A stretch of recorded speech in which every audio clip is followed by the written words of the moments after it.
নমস্কার, আমি শুক্লা আর আপনারা দেখছেন আমার ছোট্ট ছাদ বাগান। প্রচুর আজকে নানা রকম জবা ফুটেছে। এই জবাটাকে দেখুন কত বড় হয়, আমি দেখাই। অনেক বড় হয় একটা জবা। গত বছর এগুলো আমি খামারগাছি থেকে নিয়ে এসেছিলাম। এটা তো লক্ষ্মী জবা আর এটা মেস্তা জবা। এর সঙ্গে এখন হচ্ছে গন্ধরাজ ফুল, যেটা আমার ভীষণ প্রিয় ফুল, তার গন্ধের জন্য এই গাছগুলো, এগুলো সব আমি কিন্তু নিয়ে এসেছি খামারগাছি থেকে, এক একটা করে সংগ্রহ করেছি। আজকে আমি যে সমস্যাটা নিয়ে আলোচনা করব, একটা সমস্যাটা হচ্ছে এই যে আমরা গ্রো ব্যাগ ব্যবহার করি, বিশেষ করে এই যে গ্রো ব্যাগটা, এই গ্রো ব্যাগ এখন দেখছি ভীষণ ফেটে যায়, থাকে না। আমি দেখাবো আমার ফাটা গ্রো ব্যাগটা। এই যে দেখছেন গ্রো ব্যাগটা, আমি এই যে এই সব ব্ল্যাক সেলোটেপ দিয়ে আটকে রেখে দিই। এই সব গ্রো ব্যাগগুলো আমি দেখছি ভীষণ ফেটে যাচ্ছে। এটা কিন্তু আগে কিন্তু ফাটতো না, একদম পুরনো যেগুলো আমার 4-5 বছরের আগে কেনা, সেগুলো কিন্তু ফাটেনি। আমি যেগুলো নতুন এই 1 বছর 1.5 বছর মতো কিনেছি, সেগুলোই দেখছি ফেটে যাচ্ছে। এই যে দেখাচ্ছি এখানে দেখুন কিরকম ভাবে ফেটে যায়। এইটাও কিন্তু আমার ফেটে গেছে। এই যে আমি ঘুরিয়ে দেখাচ্ছি, এই দেখুন, এই যে একদম এরকম ভাবে ফেটে যাচ্ছে। জানি না, এর আগে কিন্তু এইগুলো সব পুরনো, এগুলো কিন্তু ফাটেনি। যেগুলো নতুন সেগুলো দেখছি সব ফেটে যাচ্ছে। তাই এই গ্রো ব্যাগগুলো এখন আমি কেনা ছেড়ে দিয়েছি। আর এই রকম যে গ্রো ব্যাগগুলো, এই যে সাধারণ যে গ্রো ব্যাগগুলো, ওগুলোই মনে হয় সবচেয়ে ভালো। বেশ কয়েকদিন রইল, 2-3 বছর বেশ ভালোই থাকে। এই যে করলা হয়েছে, বেশ ভালো থাকে। এই 2-3 বছর যে গ্রো ব্যাগগুলো থাকে ভালো, সেই গ্রো ব্যাগই এখন আমি ব্যবহার করছি। অনেকেই আমায় জিজ্ঞেস করেন এইসব সবুজ গ্রো ব্যাগ আপনি কোথা থেকে কিনেছেন। আমি সব অনলাইন থেকেই কিনেছি। আর এই যে দেখুন এখানে কোম্পানির নামও রয়েছে, এই যে এখানে, এই যে এখানটায় লেখাও রয়েছে।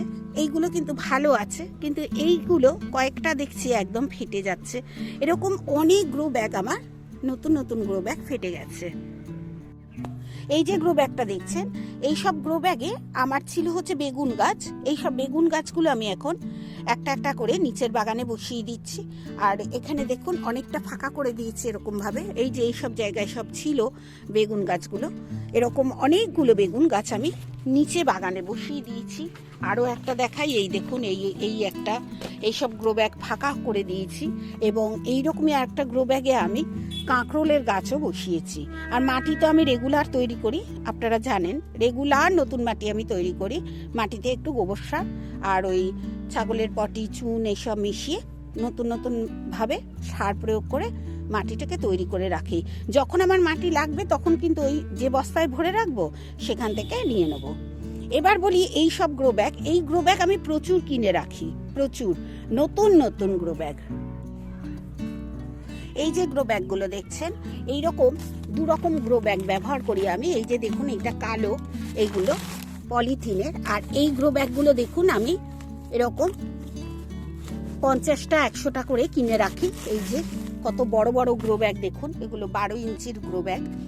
এইরকম গ্রো ব্যাগ আমি প্রায় 50টা করে, নানা রকম সাইজের গ্রো ব্যাগ আমার কাছে আছে।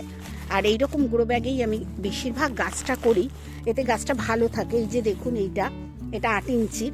এইরকম ভাবে অনেক গ্রো ব্যাগের ভেতর, এটা একটা বালতিতে ভরা রয়েছে। এইরকম ভাবে মানে গাছ করার জন্য গ্রো ব্যাগ সংগ্রহ করি এইভাবে। আরও একটি গ্রো ব্যাগ আমি ব্যবহার করি, সেটাও দেখাবো। একদম উপরের ছাদে আমায় যেতে হবে সেটা দেখানোর জন্য। ওই গ্রো ব্যাগটা আমার অনেক দিনের, কিন্তু ভীষণ ভালো আছে, কোনো কিচ্ছু হয়নি। সেই গ্রো ব্যাগটাও আপনাদের সঙ্গে শেয়ার করব। এটা 18x18 একটা গ্রো ব্যাগ। এতে আমি কুমড়ো গাছ বসিয়েছি এবং একটা পেঁপে গাছ বসিয়েছি। এই যে কুমড়ো গাছটা দেখুন বড় হয়ে গেছে, প্রচুর রোদ্দুর, ওই জন্য ঝিমিয়ে গেছে। ওটা জল গোড়ায় থাকলেও কিন্তু ঝিমিয়ে যায়। আর বাঁদুরের ভয় সব সবেদাগুলোকে দেখুন আমি প্লাস্টিক বন্দি করে রেখে দিয়েছি, কিচ্ছু আমার করা নেই। সব দেখুন পুরো গাছটাকে আমি প্লাস্টিকে জড়িয়ে দিয়েছি, মানে এর ভেতরেই আছে আমার ফলগুলো, নইলে সব বাদুড়ে মুখ দেয়। বাদুড়ে মুখ দিলে এই যে দেখা যায়, বোঝা যায়, এই যে দেখুন এটায় মুখ দিয়েছে, এই যে কেটে কেটে গেছে, এই যে মুখ দিয়েছে, এগুলো আমি বাঁধিনি, এটা ওদের জন্যই রেখে দিয়েছি। যখন আসবে তখন খাবে, যত বড়ই হোক এর ভেতরেই থাকবে, গাছটার ভেতরেই এইটা রেখে দেব। ওরা আসবে খাবে, ওদের জন্য কিছুটা রাখি। আমরাও যেমন খাবো তেমনি পাখিগুলোও তো খাবে। তাই এবার বাদুড়ে মুখ দিলে আমরা সাধারণত খাই না বলতে খাওয়া উচিতই নয়, তাই ওদের জন্যই রেখে দিয়েছি। এই যে চলুন ওপরে যাই, ওই যে ওপরে যাব সিঁড়ি দিয়ে, আর দেখাবো কোন গ্রো ব্যাগটার কথা আপনাদের সঙ্গে বলছি। এসেছি একদম ওপরের ছাদে, এবং কোন গ্রো ব্যাগগুলোর কথা বলছি দেখুন, এইগুলো আমার ছায়া পড়ছে, দেখাচ্ছি। এই যে দুখানা গ্রো ব্যাগ দেখতে পাচ্ছেন আপনারা, এই যে এইটা, এই যে এখানে রয়েছে সব গাঠি কচুর গাছ উঠেছে, আর ওইটা পরিষ্কার করে ফেলেছি, ব্রোকলি সব তুলে দিয়েছি, এবার ওখানে ঢেঁড়স বসাবো বলে। আর এই যে দেখুন, এই ঢেঁড়স বসানোর আগে কিন্তু কোনো সার আমি ব্যবহার করব না। এখানে যেরকম মাটি আছে ব্রোকলির মাটি, সেই মাটিতেই ঢেঁড়সের বীজ বসাবো। যদি পরবর্তীকালে সারের দরকার পড়ে ঢেঁড়স গাছে, তখন কিন্তু আমি খোল জল দেবো, বাদাম খোলে আর নিম খোলে জল দেবো। হ্যাঁ, যেটা বলছিলাম, এই যে বড় গ্রো ব্যাগগুলো, এগুলো কিন্তু আমার কাছে প্রায় 4-5 বছর ধরে আছে। দেখুন কিচ্ছু হয়নি, কিন্তু ওই সবুজ গ্রো ব্যাগগুলো অনেক দাম। এগুলো আমি 230 টাকা, কোনোটা 224 টাকা এরকমভাবে কিনেছি। প্রচুর, মানে আমার কাছে কম মনে হয়েছে দামটা। আর এটা একটি কোম্পানির, নামটা লেখা রয়েছে, কোনখানে আছে সেটা দেখতে হবে। এটা মনে হচ্ছে নীলকমলের, এটা ঠিক নামটা মনে নেই, মনে থাকলে মনে পড়লে আপনাদের সঙ্গে আমি শেয়ার করব। এই গ্রো ব্যাগগুলো কিন্তু ভীষণ ভালো, 3 ফুটের গ্রো ব্যাগ, আর এদিকে 1.5 ফুট আছে, 3 ফুট বাই 1.5 ফুট, খুব ভালো গ্রো ব্যাগগুলো। আর অনেক রকমের, অনেক ধরনের গাছ বসানো যায়। যেমন আমি এখানে দেখুন লঙ্কা করেছি লম্বা করে, ওখানে লঙ্কার বীজ দিয়েছি, আর এদিকটা ঢেঁড়স দিয়ে দেবো।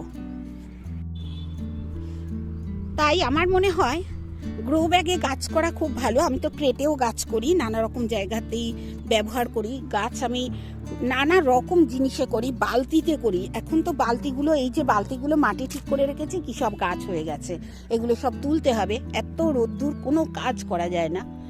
তা এই রকম ভাবেই কিন্তু আমি গাছ করি। দেখুন ওইখানে এই সবুজ গ্রো ব্যাগ, এইখানে এই গ্রো ব্যাগ, এইভাবেই কিন্তু গাছ করি। আপনারা করুন।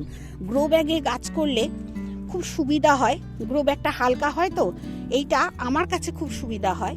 তাই আর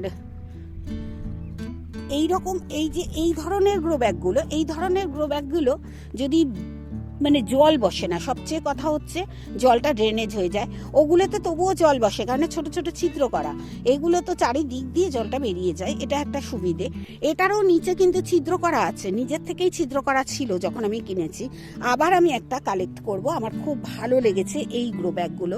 রোদ্দুরে দেখুন ওই ডিজাইনগুলো হয়তো একটুখানি ফেড হয়ে গেছে, কিন্তু গ্রো ব্যাগগুলো আমার ভীষণ ভালো রয়েছে, খুব সুন্দর আছে। আবার যখন আমি নতুন একটা কিনবো, আশা করি আপনাদের সঙ্গে আমি শেয়ার করতে পারবো যে কিরকম গ্রো ব্যাগটা আর কোন কোম্পানির গ্রো ব্যাগ, সেটা আমি তখন আপনাদের সঙ্গে শেয়ার করব।